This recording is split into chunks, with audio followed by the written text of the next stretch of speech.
Wednesday, ha? Maraming salamat po. Magiligtas po tayong lahat.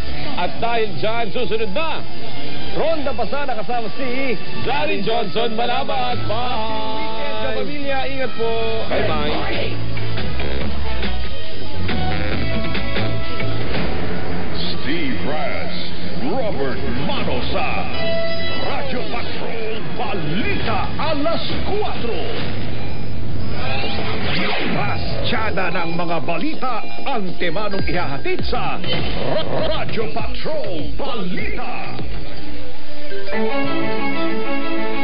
BPMM, Radyo Patrol, sa isplenda, nagbabalita ng lilingkod, saan man sa buong mundo.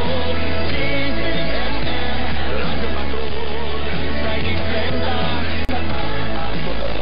naglilingkod sa'yo.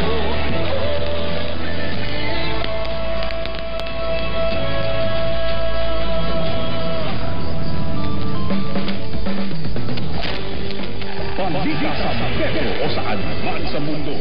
May nagbabantay, nagmamatya, Grupo Ronda Pumapasada. Walang atrasan sa pagbabalita, walang preno sa paglilingkod. Ihahatid ng nagbabalitang Danny Johnson, anong kwento mo? Johnson Manabat. Ang mga balitang kumpirmado, sigurado. Nasa front seat ka ng talakayan. Kapit na sa Ronda Pasada. Ronda Pasada.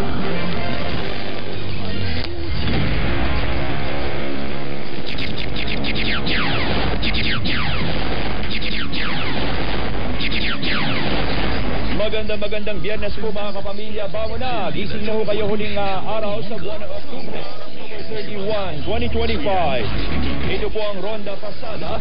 Ako si Gary Johnson. Sasamahan kayo hanggang alas 6 ngayong umaga. Narito na ho muna ang mga mainit na balita ngayon. Sa ulo ng mga nagbabagang balita. Low pressure area na posibleng maging bagyo. Inaasahan papasok ng PAR sa linggo. Ilang lugar uulanin din ngayong weekend.